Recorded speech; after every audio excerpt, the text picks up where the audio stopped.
오늘의 이야기 한국 사회에서 시어머니와 며느리의 관계, 즉 고부관계는 오랫동안 어렵고 힘든 숙제와도 같았습니다. 서로 다른 환경에서 살아온 두 여성이 가족이라는 이름으로 묶여 겪게 되는 갈등은 수많은 드라마와 소설의 단골 소재가 될 만큼 우리에게 익숙한 이야기이기도 합니다. 하지만 오늘 우리가 들려드릴 이야기는 조금 다릅니다.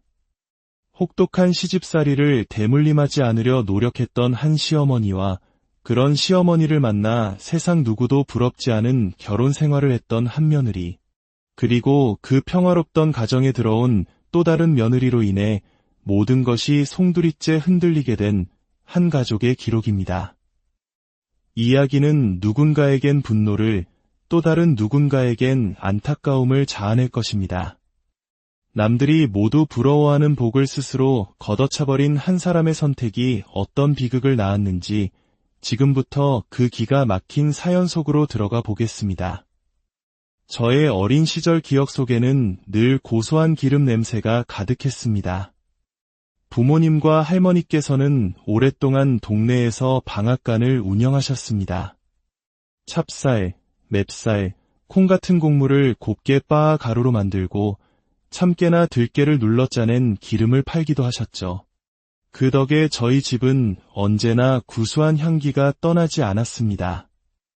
하지만 그 향기 뒤에는 저희 어머니의 깊은 한숨이 배어 있었습니다.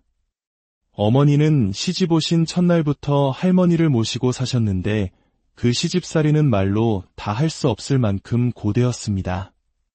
심지어 큰며느리도 아닌 둘째 며느리였던 저희 어머니를 할머니는 어찌나 혹독하게 부리셨는지 모릅니다. 제가 철이 들기 시작하면서부터 그 부당함을 참을 수 없었습니다. 저는 동네에서도 소문이 날 정도로 할머니와 사사건건 부딪히는 앙숙이 되었습니다. 학교만 끝나면 책가방을 던져두고 방앗간으로 달려가 어머니 곁에 찰싹 붙어 있었죠. 그럴 때마다 할머니의 불호령이 떨어졌습니다. 이 기집애가 아주 제 어미 옆에 딱 달라붙어서 일도 못하게 하네. 얼른 가서 공부나 해. 왜 여기 와서 난리야. 그러면 저는 조금도 지지 않고 대들었습니다. 할머니가 하세요. 할머니는 맨날 아무것도 안 하고 엄마만 시키잖아요. 우리 엄마가 종이에요. 왜 맨날 엄마만 힘들게 해요. 할머니도 같이 하세요. 뭐라고? 아이고, 참. 딸내미 없는 사람 서러워 죽겠네. 내가 그럴수록 내 엄마만 더 혼나는 걸 몰라. 절대 안 돼요. 우리 엄마 혼내지 마세요. 그러면 저 할머니 미워할 거예요. 어린 나이에도 저는 할머니께서 어머니에게 얼마나 모진 시집살이를 시키시는지 온몸으로 느낄 수 있었습니다. 그래서 어떻게든 어머니를 지켜드리고 싶어 안간힘을 썼던 것 같습니다. 때로는 효자 노릇만 하는 아버지가 원망스럽기도 했고 모든 것을 묵묵히 감내하는 어머니가 너무나도 안쓰러웠습니다. 그런 제 마음을 어머니께서도 알고 계셨겠지요. 하루는 학교에서 돌아온 저를 어머니가 조용히 부르시더니 제 손에 몰래 돈을 쥐어주셨습니다. 효경아, 이따가 언니 오면 둘이 떡볶이 사 먹고 와. 알았지? 할머니한테는 비밀이야. 엄마, 나한테 돈 주면 할머니한테 또 혼나는 거 아니에요. 괜찮아. 너만 말 안 하면 할머니는 모르실 거야. 저번부터 떡볶이 먹고 싶다고 했잖아. 할머니 잠깐 나가셨을 때 얼른 다녀와. 아이고, 예쁜 내 새끼. 엄마가 나중에 돈 많이 벌어서 실컷 사줄게. 그 시절 집안의 모든 경제권을 쥐고 계셨던 할머니 때문에 어머니는 저희에게 용돈 한 번 제대로 챙겨주지 못하셨습니다. 군것질은 꿈도 꿀 수 없었죠. 그래서 어머니는 가끔 이렇게 할머니 몰래 삼짓돈을 꺼내 저희 자매의 작은 소원을 들어주시곤 했습니다. 지옥 같던 어머니의 시집살이가 끝난 것은 제가 고등학생이 되었을 때였습니다. 할머니께서 노안으로 돌아가시면서 수십 년에 걸친 어머니의 고된 시간도 막을 내렸습니다. 물론 할머니의 죽음은 슬픈 일이었지만 한편으로는 어머니가 드디어 해방될 수 있다는 생각에 안도감이 들었던 것도 사실입니다. 평생을 효부로 살아오신 어머니를 보며 저는 어머니는 정말 부처님 같다고 생각했습니다. 그리고 동시에 다짐했습니다. 나는 나중에 결혼하면 절대 시집살이는 당하지 않겠다고 말입니다. 성인이 된 저는 수원의 전문대를 졸업하고 회사에 취직했습니다. 그리고 30대 초반 지금의 남편을 만나 결혼을 약속하게 되었습니다. 제 인생의 여러 선택 중 가장 잘한 일을 꼽으라면 저는 주저없이 남편과의 결혼을 선택할 것입니다. 저는 결혼과 동시에 시부모님을 모시고 살기로 했습니다. 처음에는 친정 부모님과 언니까지 모두가 결사반대했습니다. 평생 혹독한 시집살이를 겪으신 어머니는 제 걱정에 밤잠을 설치셨습니다. 아무리 결혼 전에는 좋아 보여도 막상 같이 살아보면 달라지는 게 사람이다. 제발 다시 생각해보렴. 하지만 저는 남편을 믿었고 시부모님과 함께 사는 합가를 결정했습니다. 그리고 그 결정이 틀리지 않았다는 것을 깨닫는 데는 오랜 시간이 걸리지 않았습니다. 결혼 직후 저는 임신을 했습니다. 이상하게도 밤에는 잠을 설치고 아침잠이 많아졌습니다. 원래 작은 소리에도 잘 깨는 편이었는데 임신 기간 내내 아침에는 누가 업어가도 모를 정도로 깊이 잠들곤 했습니다. 저는 그저 임신 때문이려니 생각했습니다. 하지만 어느 날 아침 그것이 시댁 식구들의 엄청난 배려 덕분이었다는 사실을 알게 되었습니다. 화장실이 급해 새벽 7시도 되기 전에 잠에서 깬 날이었습니다. 조용히 방문을 열고 나갔는데 세상에 시부모님과 남편 그리고 시동생까지 온 가족이 식탁에 모여 소리 없이 아침 식사를 하고 있는 것이 아니겠습니까? 어머님, 아버님, 언제 일어나셨어요? 이렇게 조용히 식사를. 아이고, 우리 애기 깼어? 화장실 가려고. 얼른 갔다가 더 자. 피곤할 텐데. 우린 금방 먹고 나갈 테니 걱정 말고. 아니, 근데 언제부터 이렇게 아침을 드신 거예요? 아침마다 아무 소리도 안 들리고 설거지 하나 안 남아있던데요. 그때 남편이 조용히 말했습니다. 당신 정말 몰랐어? 엄마가 당신 깬다고 우리 매일 이렇게 숨죽여서 밥 먹었잖아. 알고 보니 제가 잠거가 밝은 것을 아시는 시부모님께서 임신한 며느리가 겨우 잠든 아침잠을 방해하지 않기 위해 몇 주 동안이나 소리 없이 아침을 차려 드시고 설거지까지 조용히 마친 뒤 출근하셨던 것이었습니다. 그 사실을 알고 얼마나 죄송하고 감사했는지 모릅니다. 시댁 식구들은 시집와서 안 그래도 불편할 텐데 잠까지 설치는 제가 안쓰러워 그런 배려를 해주셨던 겁니다. 특히 시어머님은 저를 친딸 이상으로 아껴주셨습니다. 임신했을 때는 정말 손에 물 한 방울 묻히지 않게 하셨습니다. 제가 설거지라도 하려고 하면 시어머님과 시아버님께서 서로 하시겠다며 한참을 실랑이를 벌이실 정도였습니다. 어머님, 오늘은 제가 할게요. 얼른 가서 드라마 보세요. 한번 놓치면 내용 헷갈리시잖아요. 아니다. 내가 금방 하면 돼. 너야말로 가서 좀 누워있어라. 배 속에 귀한 생명을 품고 있는 게 얼마나 힘든 일인데. 내가 할 일은 푹 쉬는 거야. 나중에 내가 늙어서 손 하나 까딱 못할 때 그때 내가 도와주면 되지. 이런 시부모님의 배려 덕분에 저는 합가를 하고도 단 한 번도 마음이 상하거나 불편했던 적이 없었습니다. 친정어머니는 처음엔 걱정이 많으셔서 제게 자주 전화를 하셨습니다. 그때마다 저는 시부모님께서 얼마나 잘해주시는지 자랑하기 바빴습니다. 엄마, 걱정하지 마. 나 여기 와서 집안일 한번 제대로 해본 적도 없어. 어머님, 아버님이 다 하시고 나한테는 일도 안 시키셔. 진짜야. 내가 어떤 사람이야. 엄마 딸 야무진 거 잘 알잖아. 그래, 우리 효경이가 얼마나 야무지고 당찬데. 엄마가 제일 잘 알지. 정말 다행이다. 천만다행이야. 엄마는 평생 그렇게 살아서 우리 딸들은 꼭 좋은 시댁 만났으면 했는데. 정말 고맙다. 얘야, 저희 시어머님 역시 과거에 힘든 시집살이를 겪으셨기에 친정어머니의 마음을 누구보다 잘 헤아려 주셨습니다. 휴가 때면 일부러 저희 친정 근처로 오셔서 친정어머니와 함께 차를 마시며 이야기를 나누고 딸 걱정하는 사부인을 안심시켜 주시곤 했습니다.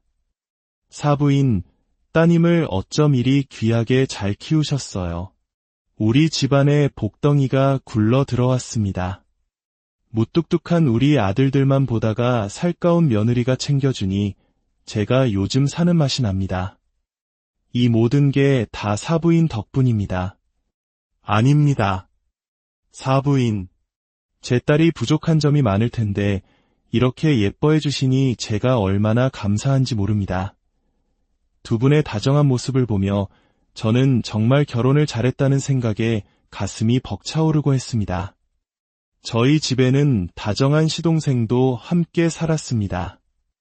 영업직이라 출장이 잦았던 시동생은 출장을 다녀올 때마다 늘 가족들을 위한 선물을 잊지 않았습니다. 특히 제가 두 아들을 낳은 후에는 조카들 장난감은 물론이고 제가 좋아하는 간식이나 화장품까지 세심하게 챙겨주고 했습니다. 형수님, 저번에 보니까 화장품 거의 다 쓰신 것 같아서요. 별건 아니지만 쓰세요. 어머, 도련님.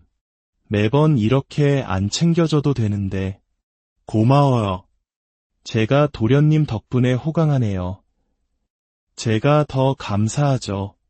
형수님이 우리 집에 오셔서 우리 가족이 얼마나 행복해졌는데요. 조카들도 생기고 집안 분위기가 완전히 달라졌어요. 이렇게 좋은 시댁 식구들과 함께한 결혼 생활은 물 흐르듯 평온하게 5년이 흘렀습니다. 저희 집에는 그 어떤 갈등이나 불화도 존재하지 않았습니다.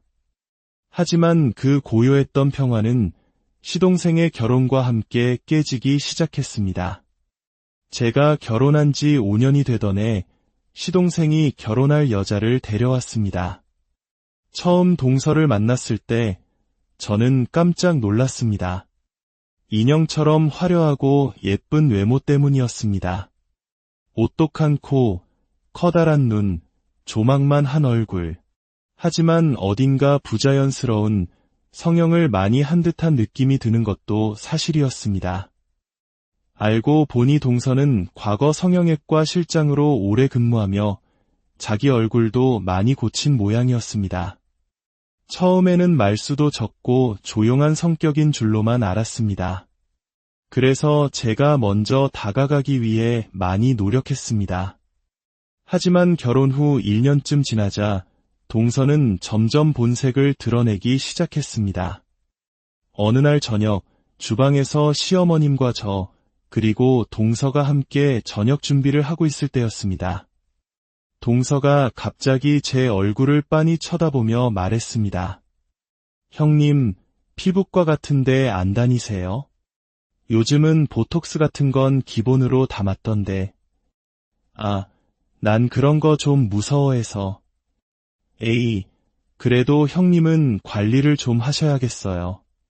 아주버님은 밖에 나가면 다들 멋있다고 하는데 형님은 코랑 눈은 좀 하시는 게 좋지 않겠어요. 제가 성형외과에 오래 일해서 딱 보면 알거든요. 형님은 눈이랑 코만 해도 훨씬 예뻐질 얼굴이에요. 난 괜찮아. 성형은 생각 없어. 왜요? 나중에 애들도 밋밋한 엄마 얼굴보다는 예쁜 엄마 얼굴을 더 좋아하지 않겠어요. 제가 아는 병원 소개해 드릴 테니 싸게 해드릴게요. 옆에서 듣고 계시던 시어머님께서 안절부절 못하며 동서를 말리셨습니다. 둘째야. 그게 무슨 말이니? 우리 큰애가 뭐 어때서 그래? 나는 우리 큰애 지금 모습이 참하고 예뻐서 좋구먼. 에이, 어머님. 아무리 그래도 객관적으로 형님 얼굴은 좀 아니잖아요. 조금만 고치면 훨씬 예쁠 텐데 저는 동서의 무례한 말에 기분이 상했지만 괜히 분란을 만들고 싶지 않아 꾹 참았습니다. 하지만 동서의 상식 밖의 행동은 거기서 그치지 않았습니다. 한 번은 시댁 식구들 모두 함께 해외로 가족 여행을 간 적이 있었습니다. 그런데 동서는 여행 내내 현지에 사는 친구를 만나러 다닌다며 가족들과 함께하는 시간을 거의 갖지 않았습니다. 여행 마지막 날까지 친구를 만나러 가겠다는 동서에게 제가 참다 못해 한마디 했습니다. 동서, 이건 좀 너무한 거 아니야? 우리 가족 여행 온 거잖아. 그런데 어떻게 여행 내내 혼자 다녀? 어머님, 아버님께서 섭섭해 하시는 거 안 보여? 아니, 해외까지 와서 굳이 다 같이 다녀야 돼요? 전 제가 하고 싶은 대로 하면 안 되나요? 오늘은 마지막 날이니까 가족들이랑 같이 시간 보내자. 그럴 거면 가족 여행은 왜 왔어? 제 말에 동서는 마지못해 저희를 따라 나섰지만 여행 내내 불만 가득한 표정으로 분위기를 망쳤고 결국 그날의 가족 여행은 최악의 기억으로 남게 되었습니다. 이러한 동서의 태도에 시동생은 엄청난 스트레스를 받았고 결국 참았던 인내심이 폭발하고 말았습니다. 어느 날 시동생은 짐을 싸들고 저희 집으로 들어왔습니다. 더 이상 동서와 살 수 없다며 이혼을 선언한 것이었죠. 며칠 후 동서가 눈물범벅이 되어 집으로 찾아왔습니다. 어머님, 아버님, 저 이 사람 없으면 못 살아요. 제가 다 잘못했어요. 다시는 이기적으로 굴지 않을게요. 제발 남편 좀 설득해주세요. 그녀는 무릎을 꿇고 울며불며 용서를 빌었습니다. 마음 약한 시부모님과 시동생은 결국 동서를 용서했고 그 후 동서는 한동안 조신하게 행동하는 듯 보였습니다. 그러다 동서가 임신을 했습니다.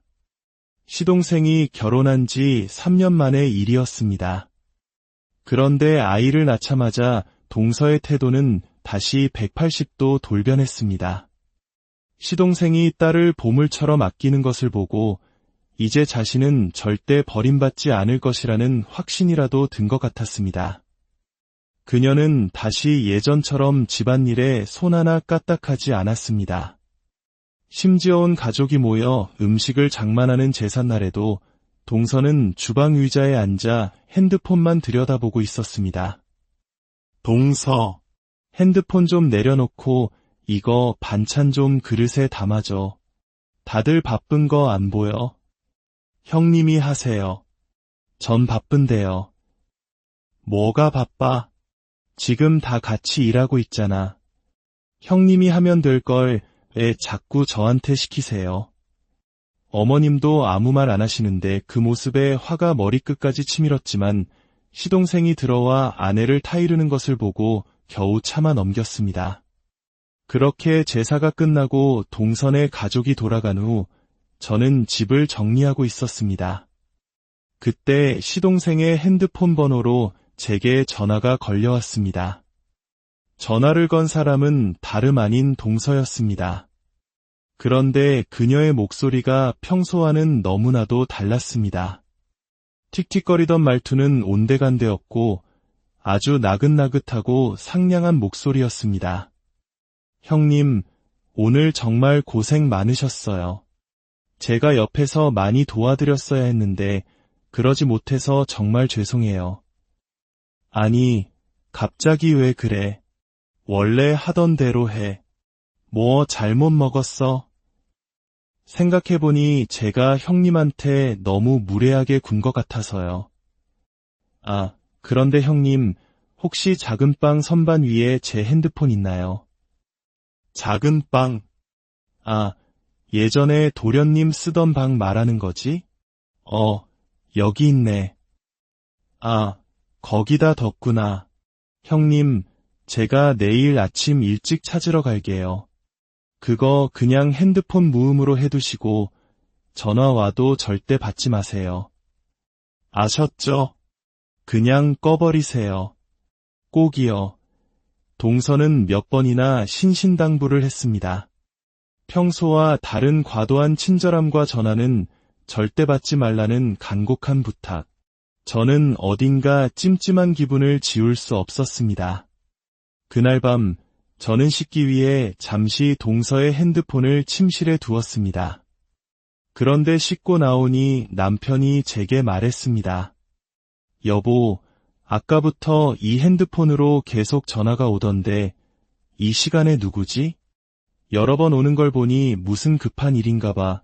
동서가 받지 말라고 했지만 이 새벽에 이렇게까지 전화가 오는 것은 분명 심상치 않은 일이라는 생각이 들었습니다.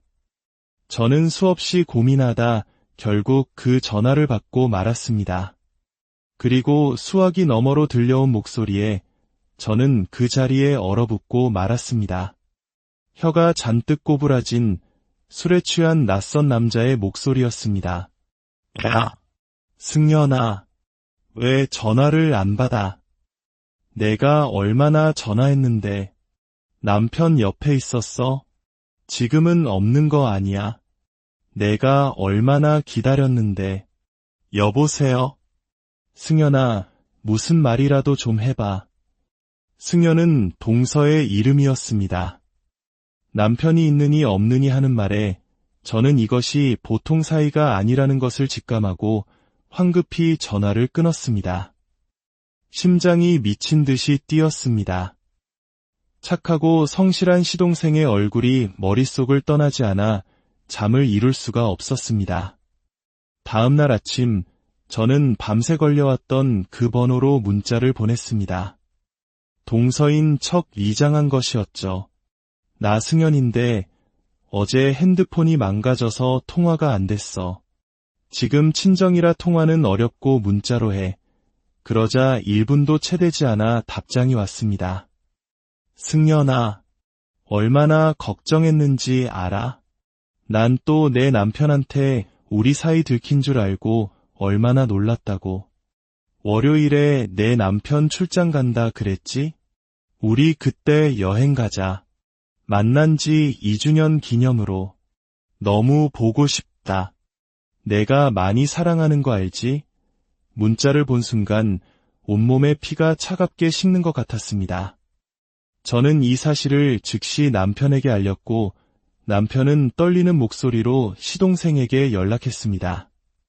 기훈아, 너 지금 시간 되냐? 옆에 재수 씨는 없고? 그럼 당장 집으로 와.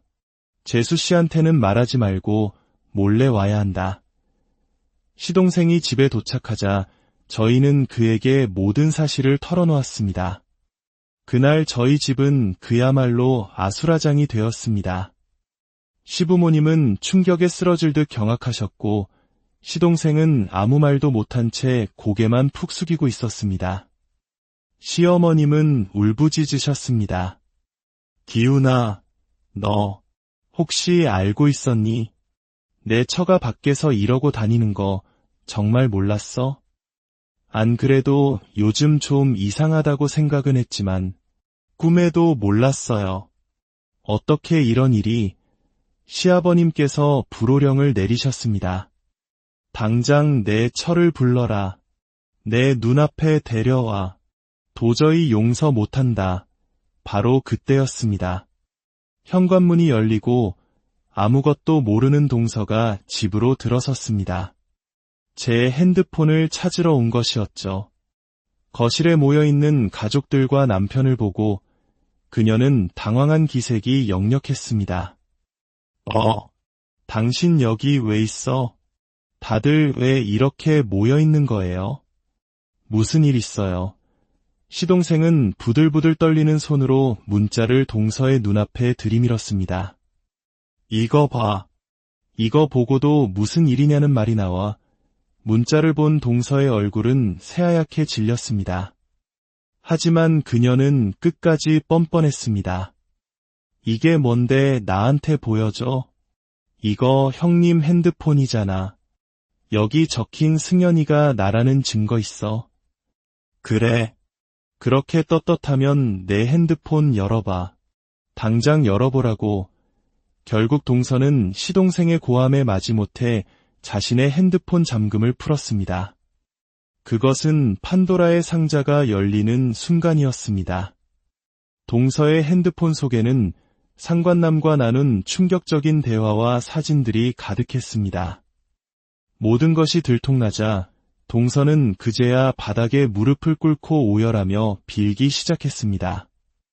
여보, 이건 오해야. 그냥 장난으로 친하게 지낸 것뿐이야. 그 사람 유부남이고 자식도 있는 사람이라고. 뭐라고? 자식까지 있는 놈이랑 그 더러운 짓을 저질렀다고? 당신이 어떻게 나한테 이럴 수가 있어. 내가 잘못했어. 다시는 안 그럴게. 제발 용서해줘. 당신 출장이 너무 잦아서 내가 외로워서 그랬나 봐. 미안해. 용서? 절대 용서 못해. 우리 이혼해. 당신 같은 사람이랑은 단 하루도 더 살 수 없어. 우리 여기서 끝내자. 결국 시동생은 동서와 이혼했습니다.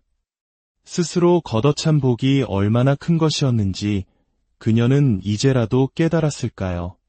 저희 가족에게 깊은 상처를 남긴 그 사건 이후 저희는 예전의 평온함을 되찾기 위해 많은 시간을 함께 보내야 했습니다.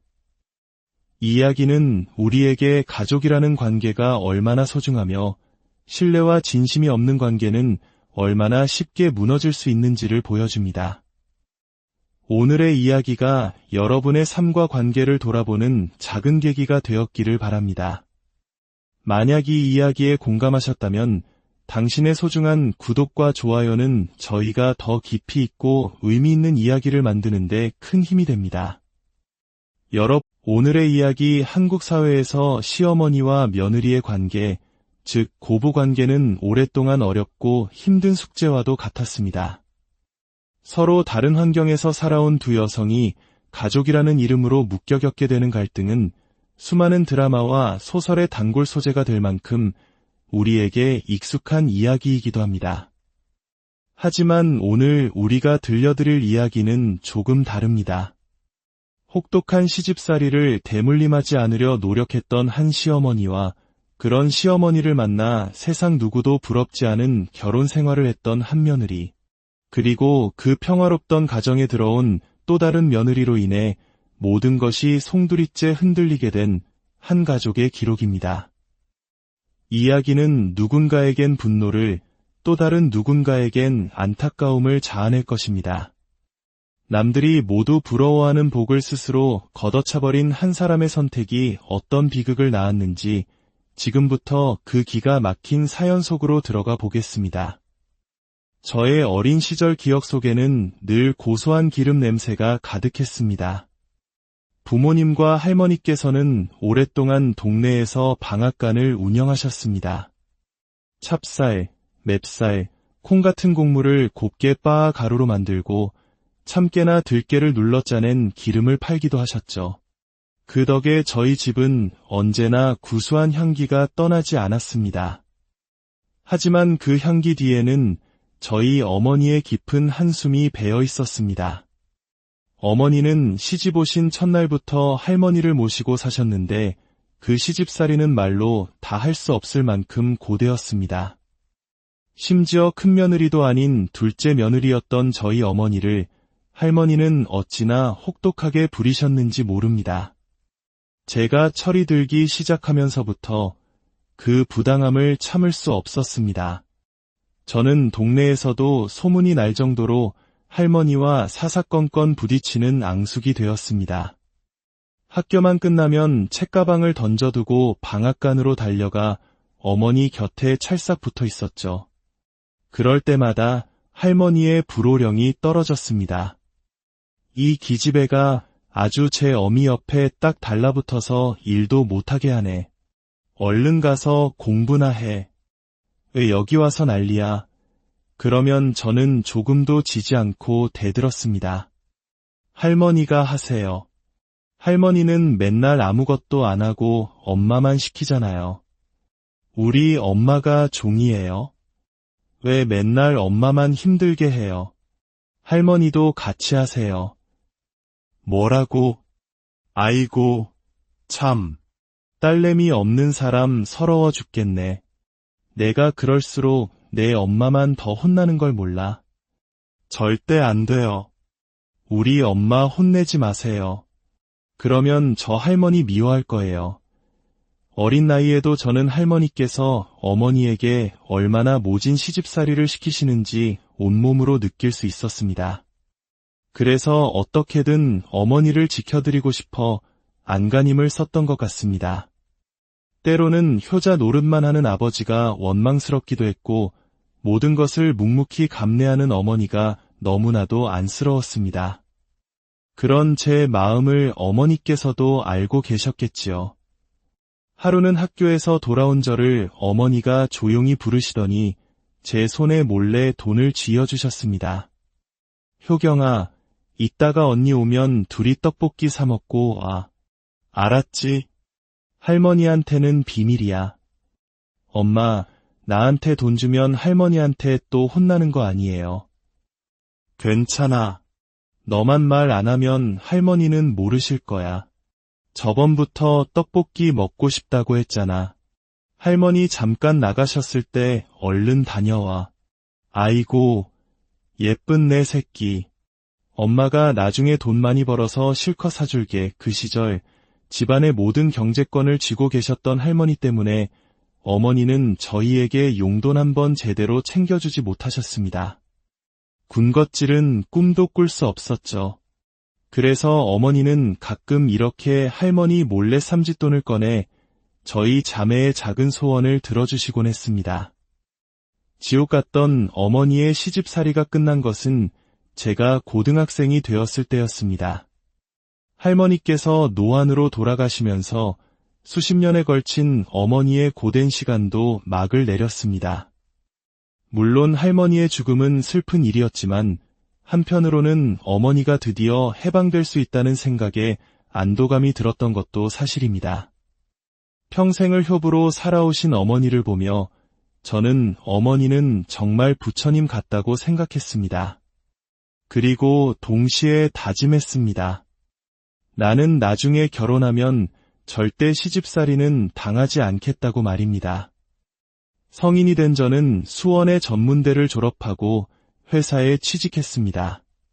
그리고 30대 초반 지금의 남편을 만나 결혼을 약속하게 되었습니다.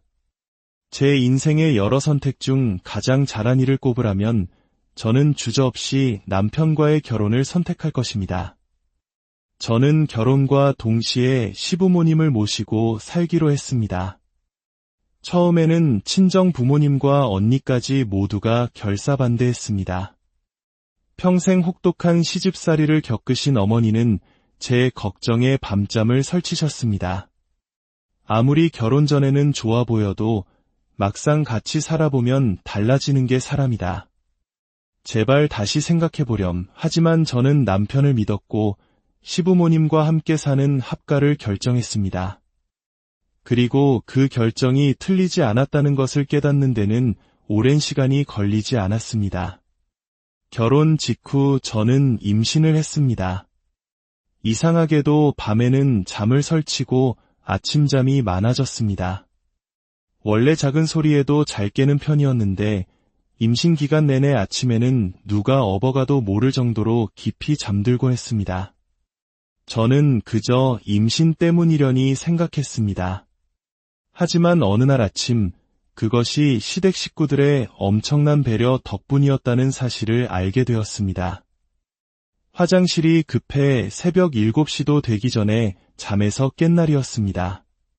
조용히 방문을 열고 나갔는데 세상에 시부모님과 남편 그리고 시동생까지 온 가족이 식탁에 모여 소리 없이 아침 식사를 하고 있는 것이 아니겠습니까? 어머님, 아버님, 언제 일어나셨어요? 이렇게 조용히 식사를. 아이고, 우리 애기 깼어? 화장실 가려고.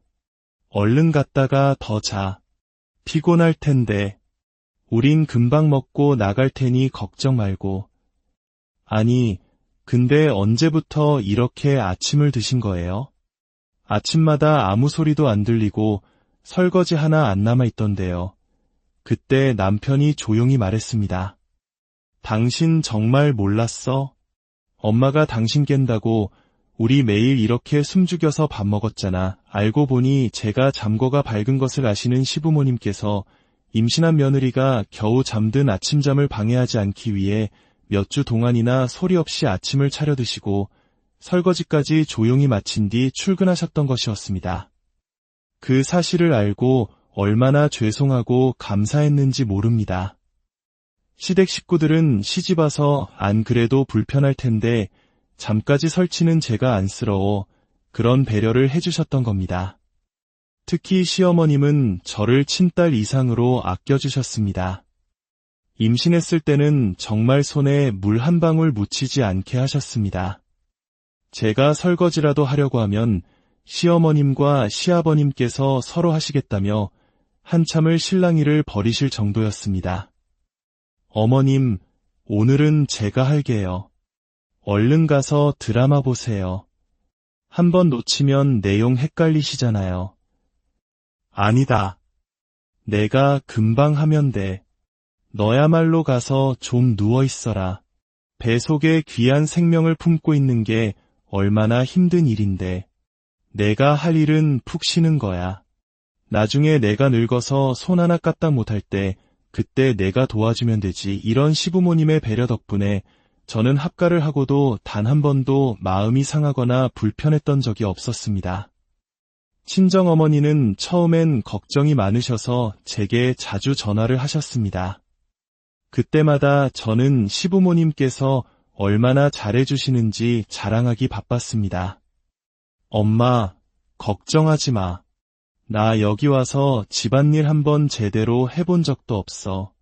어머님, 아버님이 다 하시고 나한테는 일도 안 시키셔. 진짜야. 내가 어떤 사람이야. 엄마 딸 야무진 거 잘 알잖아. 그래, 우리 효경이가 얼마나 야무지고 당찬데. 엄마가 제일 잘 알지. 정말 다행이다. 천만다행이야. 엄마는 평생 그렇게 살아서 우리 딸들은 꼭 좋은 시댁 만났으면 했는데 정말 고맙다. 얘야, 저희 시어머님 역시 과거에 힘든 시집살이를 겪으셨기에 친정어머니의 마음을 누구보다 잘 헤아려 주셨습니다. 휴가 때면 일부러 저희 친정 근처로 오셔서 친정어머니와 함께 차를 마시며 이야기를 나누고 딸 걱정하는 사부인을 안심시켜 주시곤 했습니다. 사부인, 따님을 어쩜 이리 귀하게 잘 키우셨어요. 우리 집안에 복덩이가 굴러 들어왔습니다. 무뚝뚝한 우리 아들들만 보다가 살가운 며느리가 챙겨주니 제가 요즘 사는 맛이 납니다. 이 모든 게 다 사부인 덕분입니다. 아닙니다. 사부인, 제 딸이 부족한 점이 많을 텐데 이렇게 예뻐해 주시니 제가 얼마나 감사한지 모릅니다. 두 분의 다정한 모습을 보며 저는 정말 결혼을 잘했다는 생각에 가슴이 벅차오르고 했습니다. 저희 집에는 다정한 시동생도 함께 살았습니다. 영업직이라 출장이 잦았던 시동생은 출장을 다녀올 때마다 늘 가족들을 위한 선물을 잊지 않았습니다. 특히 제가 두 아들을 낳은 후에는 조카들 장난감은 물론이고 제가 좋아하는 간식이나 화장품까지 세심하게 챙겨주고 했습니다. 형수님, 저번에 보니까 화장품 거의 다 쓰신 것 같아서요. 별건 아니지만 쓰세요. 어머, 도련님. 매번 이렇게 안 챙겨줘도 되는데. 고마워요. 제가 도련님 덕분에 호강하네요. 제가 더 감사하죠. 형수님이 우리 집에 오셔서 우리 가족이 얼마나 행복해졌는데요. 조카들도 생기고 집안 분위기가 완전히 달라졌어요. 이렇게 좋은 시댁 식구들과 함께한 결혼 생활은 물 흐르듯 평온하게 5년이 흘렀습니다. 저희 집에는 그 어떤 갈등이나 불화도 존재하지 않았습니다. 하지만 그 고요했던 평화는 시동생의 결혼과 함께 깨지기 시작했습니다. 제가 결혼한 지 5년이 되던 해 시동생이 결혼할 여자를 데려왔습니다. 처음 동서를 만났을 때 저는 깜짝 놀랐습니다. 인형처럼 화려하고 예쁜 외모 때문이었습니다. 오똑한 코, 커다란 눈, 조망만 한 얼굴. 하지만 어딘가 부자연스러운 성형을 많이 한 듯한 느낌이 드는 것도 사실이었습니다. 알고 보니 동서는 과거 성형외과 실장으로 오래 근무하며 자기 얼굴도 많이 고친 모양이었습니다. 처음에는 말수도 적고 조용한 성격인 줄로만 알았습니다. 그래서 제가 먼저 다가가기 위해 많이 노력했습니다. 하지만 결혼 후 1년쯤 지나자 동서는 점점 본색을 드러내기 시작했습니다. 어느 날 저녁 주방에서 시어머님과 저 그리고 동서가 함께 저녁 준비를 하고 있을 때였습니다. 동서가 갑자기 제 얼굴을 빤히 쳐다보며 말했습니다. 형님, 피부과 같은데 안 다니세요? 요즘은 보톡스 같은 건 기본으로 다 맞던데. 아, 난 그런 거 좀 무서워해서. 에이, 그래도 형님은 관리를 좀 하셔야겠어요. 아주버님은 밖에 나가면 다들 멋있다고 하는데 형님은 코랑 눈은 좀 하시는 게 좋지 않겠어요. 제가 성형외과에 오래 일해서 딱 보면 알거든요. 형님은 눈이랑 코만 해도 훨씬 예뻐질 얼굴이에요. 난 괜찮아. 성형은 생각 없어. 왜요? 나중에 애들도 밋밋한 엄마 얼굴보다는 예쁜 엄마 얼굴을 더 좋아하지 않겠어요. 제가 아는 병원 소개해드릴 테니 싸게 해드릴게요. 옆에서 듣고 계시던 시어머님께서 안절부절 못하며 동서를 말리셨습니다. 둘째야. 그게 무슨 말이니? 우리 큰애가 뭐 어때서 그래? 나는 우리 큰애 지금 모습이 참하고 예뻐서 좋구먼.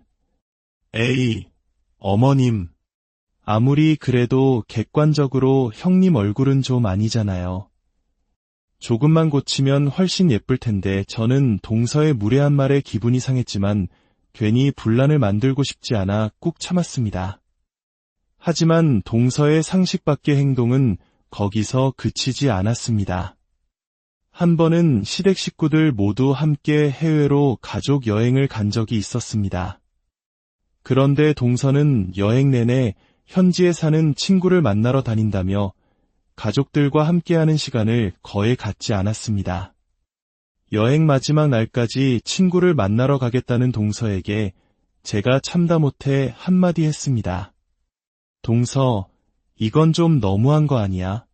우리 가족 여행 온 거잖아. 그런데 어떻게 여행 내내 혼자 다녀?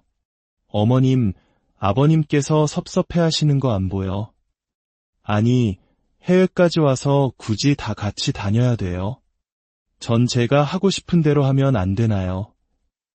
오늘은 마지막 날이니까 가족들이랑 같이 시간 보내자. 그럴 거면 가족 여행은 왜 왔어? 제 말에 동서는 마지못해 저희를 따라 나섰지만 여행 내내 불만 가득한 표정으로 분위기를 망쳤고 결국 그날의 가족 여행은 최악의 기억으로 남게 되었습니다. 이러한 동서의 태도에 시동생은 엄청난 스트레스를 받았고 결국 참았던 인내심이 폭발하고 말았습니다. 어느 날 시동생은 짐을 싸들고 저희 집으로 들어왔습니다. 더 이상 동서와 살 수 없다며 이혼을 선언한 것이었죠. 며칠 후 동서가 눈물범벅이 되어 집으로 찾아왔습니다. 어머님, 아버님, 저 이 사람 없으면 못 살아요. 제가 다 잘못했어요. 다시는 이기적으로 굴지 않을게요. 제발 남편 좀 설득해주세요. 그녀는 무릎을 꿇고 울며불며 용서를 빌었습니다. 마음 약한 시부모님과 시동생은 결국 동서를 용서했고 그 후 동서는 한동안 조신하게 행동하는 듯 보였습니다. 그러다 동서가 임신을 했습니다. 시동생이 결혼한 지 3년 만의 일이었습니다. 그런데 아이를 낳자마자 동서의 태도는 다시 180도 돌변했습니다. 시동생이 딸을 보물처럼 아끼는 것을 보고 이제 자신은 절대 버림받지 않을 것이라는 확신이라도 든 것 같았습니다. 그녀는 다시 예전처럼 집안일에 손 하나 까딱하지 않았습니다. 심지어 온 가족이 모여 음식을 장만하는 제삿날에도 동서는 주방 의자에 앉아 핸드폰만 들여다보고 있었습니다. 동서, 핸드폰 좀 내려놓고 이거 반찬 좀 그릇에 담아줘. 다들 바쁜 거 안 보여? 형님이 하세요. 전 바쁜데요. 뭐가 바빠? 지금 다 같이 일하고 있잖아. 형님이 하면 될 걸 왜 자꾸 저한테 시키세요? 어머님도 아무 말 안 하시는데 그 모습에 화가 머리끝까지 치밀었지만 시동생이 들어와 아내를 타이르는 것을 보고 겨우 참아 넘겼습니다. 그렇게 제사가 끝나고 동선의 가족이 돌아간 후 저는 집을 정리하고 있었습니다. 그때 시동생의 핸드폰 번호로 제게 전화가 걸려왔습니다. 전화를 건 사람은 다름 아닌 동서였습니다. 그런데 그녀의 목소리가 평소와는 너무나도 달랐습니다. 틱틱거리던 말투는 온데간데였고 아주 나긋나긋하고 상냥한 목소리였습니다. 형님, 오늘 정말 고생 많으셨어요. 제가 옆에서 많이 도와드렸어야 했는데 그러지 못해서 정말 죄송해요. 아니, 갑자기 왜 그래? 원래 하던 대로 해. 뭐 잘못 먹었어? 생각해보니 제가 형님한테 너무 무례하게 군 것 같아서요. 아, 그런데 형님, 혹시 작은 빵 선반 위에 제 핸드폰 있나요? 작은 빵? 아, 예전에 도련님 쓰던 방 말하는 거지? 여기 있네. 아, 거기다 뒀구나. 형님, 제가 내일 아침 일찍 찾으러 갈게요. 그거 그냥 핸드폰 무음으로 해두시고 전화 와도 절대 받지 마세요. 아셨죠? 그냥 꺼버리세요. 꼭이요. 동서는 몇 번이나 신신당부를 했습니다. 평소와 다른 과도한 친절함과 전화는 절대 받지 말라는 간곡한 부탁. 저는 어딘가 찜찜한 기분을 지울 수 없었습니다. 그날 밤 저는 씻기 위해 잠시 동서의 핸드폰을 침실에 두었습니다. 그런데 씻고 나오니 남편이 제게 말했습니다.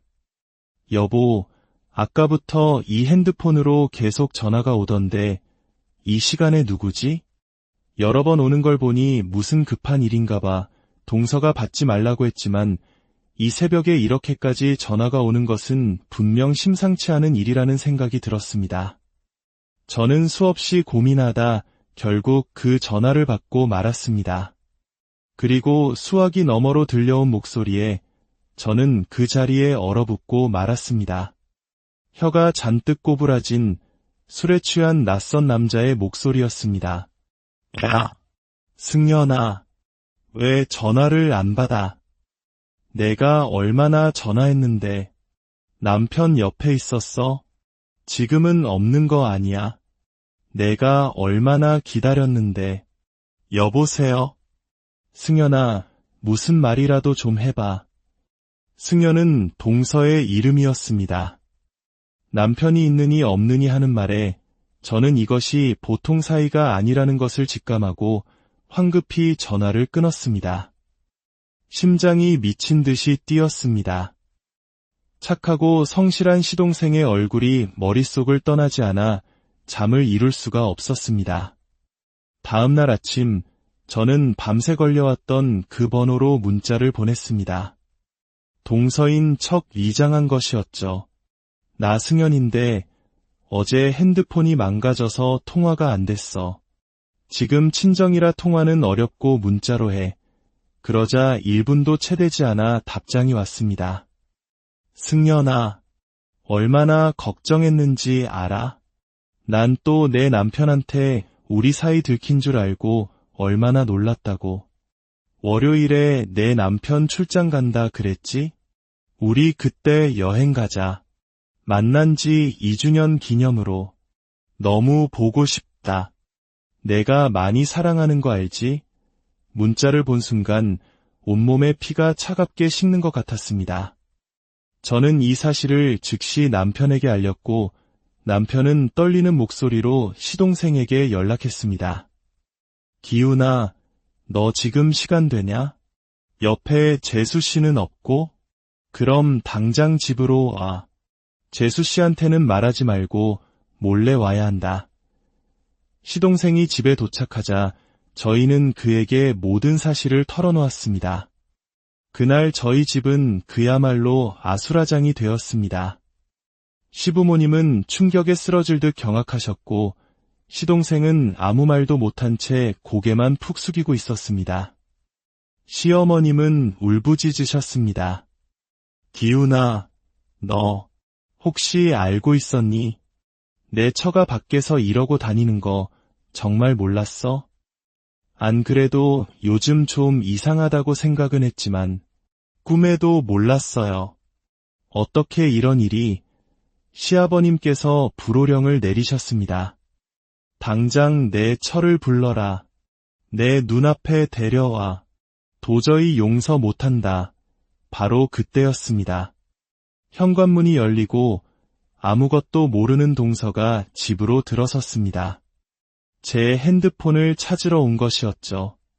거실에 모여있는 가족들과 남편을 보고 그녀는 당황한 기색이 역력했습니다. 당신 여기 왜 있어?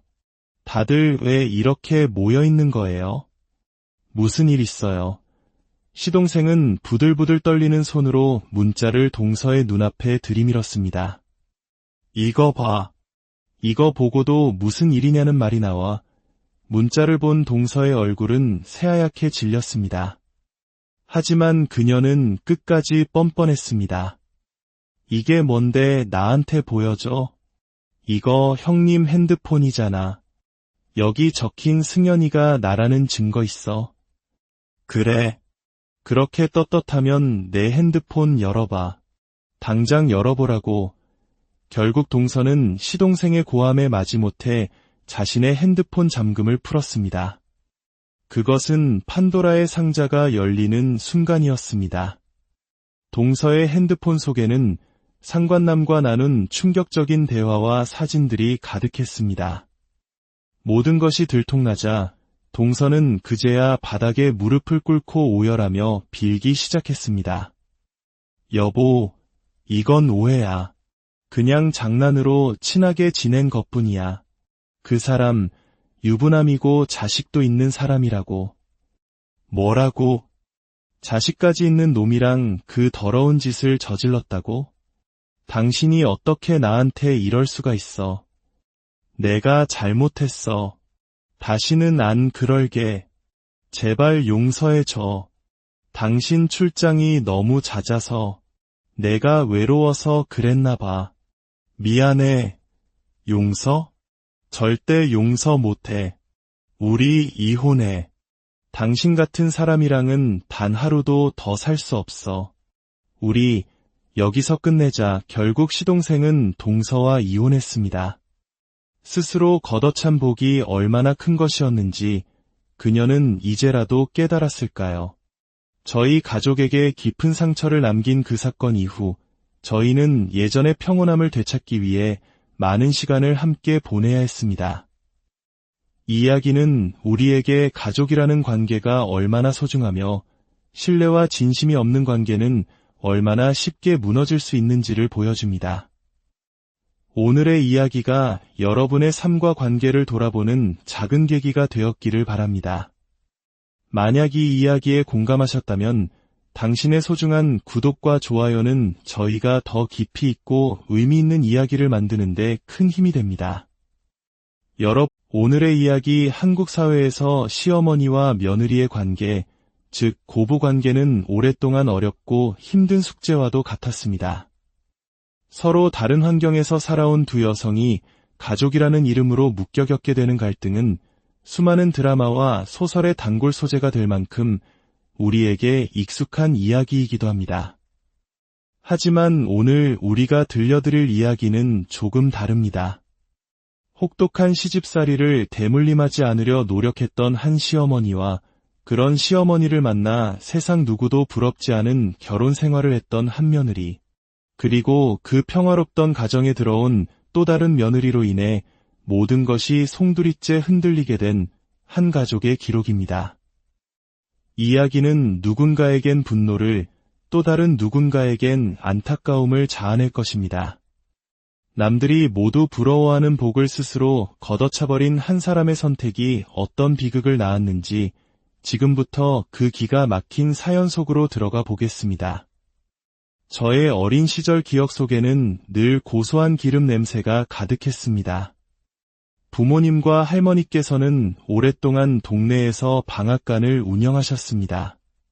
찹쌀, 맵쌀, 콩 같은 곡물을 곱게 빻아 가루로 만들고 참깨나 들깨를 눌러 짜낸 기름을 팔기도 하셨죠. 그 덕에 저희 집은 언제나 구수한 향기가 떠나지 않았습니다. 하지만 그 향기 뒤에는 저희 어머니의 깊은 한숨이 배어 있었습니다. 어머니는 시집 오신 첫날부터 할머니를 모시고 사셨는데 그 시집살이는 말로 다 할 수 없을 만큼 고되었습니다. 심지어 큰며느리도 아닌 둘째 며느리였던 저희 어머니를 할머니는 어찌나 혹독하게 부리셨는지 모릅니다. 제가 철이 들기 시작하면서부터 그 부당함을 참을 수 없었습니다. 저는 동네에서도 소문이 날 정도로 할머니와 사사건건 부딪히는 앙숙이 되었습니다. 학교만 끝나면 책가방을 던져두고 방앗간으로 달려가 어머니 곁에 찰싹 붙어 있었죠. 그럴 때마다 할머니의 불호령이 떨어졌습니다. 이 기집애가 아주 제 어미 옆에 딱 달라붙어서 일도 못하게 하네. 얼른 가서 공부나 해. 왜 여기 와서 난리야. 그러면 저는 조금도 지지 않고 대들었습니다. 할머니가 하세요. 할머니는 맨날 아무것도 안 하고 엄마만 시키잖아요. 우리 엄마가 종이에요. 왜 맨날 엄마만 힘들게 해요. 할머니도 같이 하세요. 뭐라고? 아이고, 참. 딸내미 없는 사람 서러워 죽겠네. 내가 그럴수록 내 엄마만 더 혼나는 걸 몰라. 절대 안 돼요. 우리 엄마 혼내지 마세요. 그러면 저 할머니 미워할 거예요. 어린 나이에도 저는 할머니께서 어머니에게 얼마나 모진 시집살이를 시키시는지 온몸으로 느낄 수 있었습니다. 그래서 어떻게든 어머니를 지켜드리고 싶어 안간힘을 썼던 것 같습니다. 때로는 효자 노릇만 하는 아버지가 원망스럽기도 했고 모든 것을 묵묵히 감내하는 어머니가 너무나도 안쓰러웠습니다. 그런 제 마음을 어머니께서도 알고 계셨겠지요. 하루는 학교에서 돌아온 저를 어머니가 조용히 부르시더니 제 손에 몰래 돈을 쥐어주셨습니다. 효경아, 이따가 언니 오면 둘이 떡볶이 사 먹고 와. 알았지? 할머니한테는 비밀이야. 엄마, 나한테 돈 주면 할머니한테 또 혼나는 거 아니에요. 괜찮아. 너만 말 안 하면 할머니는 모르실 거야. 저번부터 떡볶이 먹고 싶다고 했잖아. 할머니 잠깐 나가셨을 때 얼른 다녀와. 아이고, 예쁜 내 새끼. 엄마가 나중에 돈 많이 벌어서 실컷 사줄게. 그 시절 집안의 모든 경제권을 쥐고 계셨던 할머니 때문에 어머니는 저희에게 용돈 한 번 제대로 챙겨주지 못하셨습니다. 군것질은 꿈도 꿀 수 없었죠. 그래서 어머니는 가끔 이렇게 할머니 몰래 삼짓돈을 꺼내 저희 자매의 작은 소원을 들어주시곤 했습니다. 지옥 같던 어머니의 시집살이가 끝난 것은 제가 고등학생이 되었을 때였습니다. 할머니께서 노안으로 돌아가시면서 수십 년에 걸친 어머니의 고된 시간도 막을 내렸습니다. 물론 할머니의 죽음은 슬픈 일이었지만 한편으로는 어머니가 드디어 해방될 수 있다는 생각에 안도감이 들었던 것도 사실입니다. 평생을 효부로 살아오신 어머니를 보며 저는 어머니는 정말 부처님 같다고 생각했습니다. 그리고 동시에 다짐했습니다. 나는 나중에 결혼하면 절대